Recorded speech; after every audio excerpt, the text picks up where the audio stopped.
बिस्मिल्लाहिर्रहमानिर्रहीम।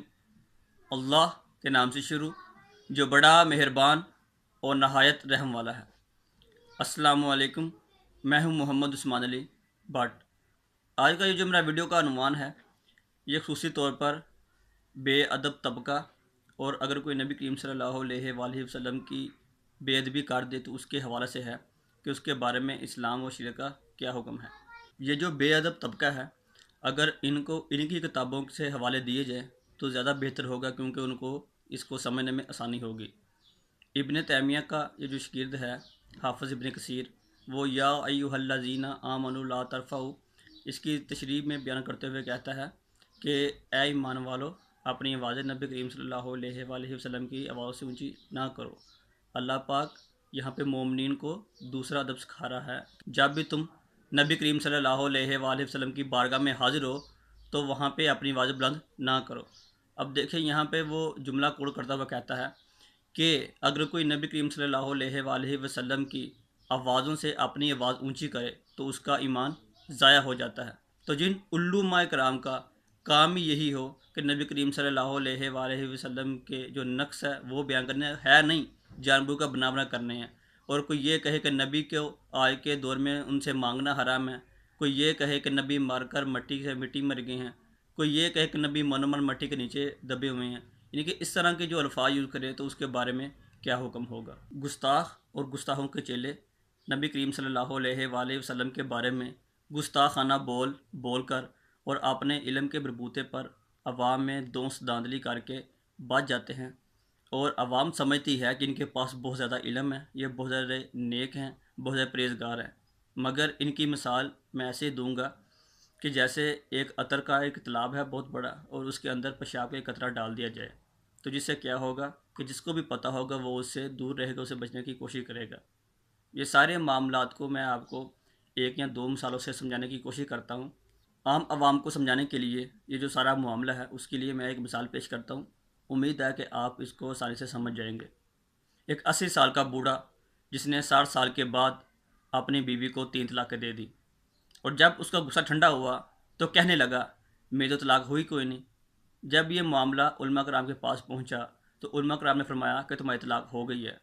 और वो कहता है कि तलाक कैसे हो गई, मैंने पूरी ज़िंदगी खुद भूखा रहा, इसको मैंने खिलाया, खुद मैंने फटे कपड़े पहने, इसको मैंने सही जो कपड़े हैं साफ़ मैंने वो पहनाए। इसी तरह कुछ जाहल जो लोग हैं, ये जो गुस्ताख मौलवी हैं, उनके बारे में ये दलील पेश करते हुए नज़र आते हैं कि उसने बहुत ज़्यादा वर्क किया है, उसने बहुत से लोगों को मुसलमान किया है, बहुत अच्छी डिबेट करता है, बहुत सी सर के ऊपर उसने किताबें लिखी हुई हैं, नमाज़ें अदा करता है, वाजिबात अदा करता है, फ़र्ज़ अदा करता है। तो इसी तरह जिस तरह एक बूढ़े ने 60 साल की उम्र के बाद अपनी बीवी को तलाक दी, सेम इसी तरह अगर किसी आलम के मुंह से गुस्ताखाना अल्फाज निकल गए तो हम उसके माजी को नहीं देखेंगे। जिस तरह उसको तलाक होगी इस तरह ये जो भी आलम है अगर इसने माफ़ी नहीं मांगी तो ये मुर्तद कहलाएगा। रूहुल बयान पारा पंजम में है कि जब नबी करीम सल्लल्लाहु अलैहि वसल्लम ने यह इरशाद फरमाया कि जिसने मुझसे मोहब्बत की गोया इसने अल्लाह से मोहब्बत की, जिसने मेरी अताअत की गोया इसने अल्लाह ताला की अताअत की। तो मुशरिकीन ने कहा कि नबी करीम सल्लल्लाहु अलैहि वसल्लम नौज़ुबिल्लाह कौन हो चुके हैं मुशरिक, इसलिए कि पहले वो हमें गैरुल्लाह से रोकते थे, अब ये खुद खुदा बनने की कोशिश कर रहे हैं। अब देखें यही जो सारे काम हैं, क्या ये आज वहाबी और देवबंदी का जो तबका वो नहीं कर रहा। वो लाइव टीवी पे आके कहता है कि नबी करीम सल्लल्लाहु अलैहि वसल्लम को आज के दौर में मानना हमारे लिए हराम है, और कोई ये कहता है कि नबी से मांगना हराम है, कोई ये कह देता है कि नबी का ख्याल गधे के ख्याल से बुरा है, कोई ये कह देता है कि नबी आखिर नबी नहीं है। तो फिर इन उलमा के बारे में अवाम क्यों अपना फ़ैसला करने में डरती है। बोल टीवी के ऊपर जो सारा मामला हुआ उसका जो पेश करना वो यही था कि डॉक्टर आमिर याकूब हुसैन और जो सुन्नी उलमा हैं वो इसलिए उठे थे कि नबी के बारे में कुछ आखिरी जो जुमले हैं उनका इर्तिकाब किया गया था, वो बोले गए थे। दौरे हाजिर में जो इस तरह की बातें करते हैं इनको पूछने वाला, इनको रोकने वाला कोई है ही नहीं।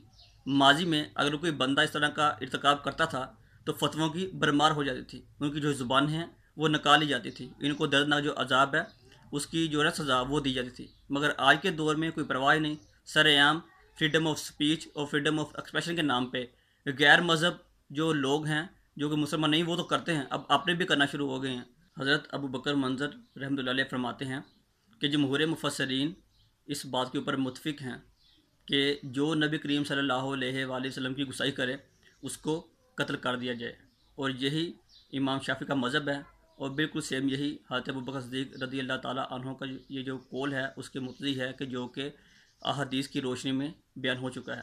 اور یہاں پہ کچھ لوگ یہ کہیں گے کہ یہ گالی تو کسی نے بھی نہیں دی، تو یہاں پہ میں آپ کو بتاتا چلا جاؤں، یہ علم فقہ کی جو فقیہین ہیں ان کی اصطلاح ہے گالی، یعنی کہ جس کو سب کہتے ہیں۔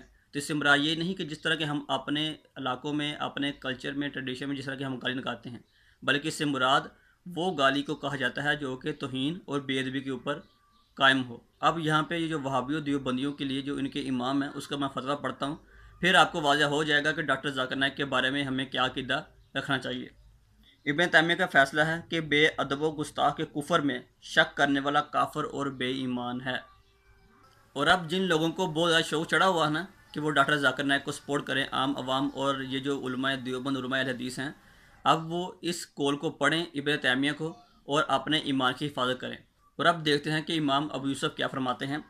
آپ لکھتے ہیں کہ جو شخص رسول اللہ پاک صلی اللہ علیہ وآلہ وسلم کو گالی دے، آپ کی تکذیب کرے، عیب لگائے یا نقص نکالنے کی صحیح ناپاک جو کوشش ہے وہ کرے، تو وہ کافر ہو گیا۔ اس کی بیوی اس سے جدا ہوگی، اگر توبہ کرے تو بہتر ہے، ورنہ اس کو قتل کر دیا جائے۔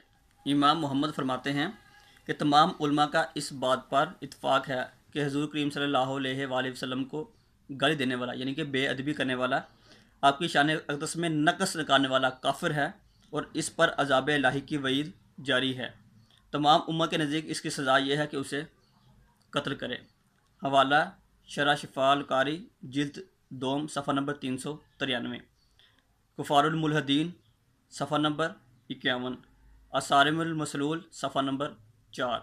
ان تمام حوالہ جات سے آپ کو پتہ چل ہی گیا ہوگا کہ گستاخ اور بے ادب یہ طبقہ ہے وہ کون ہے، اور اس کے بارے میں یہ جو سزا وہ کیا ہے۔ اس کے علاوہ یہ جو ویڈیو سے ریلیٹڈ جو لنکس ہیں وہ ڈسکرپشن میں ڈال دی جائیں گے، آپ اس کو وہاں سے بھی مزید تفصیلات حاصل کر سکتے ہیں۔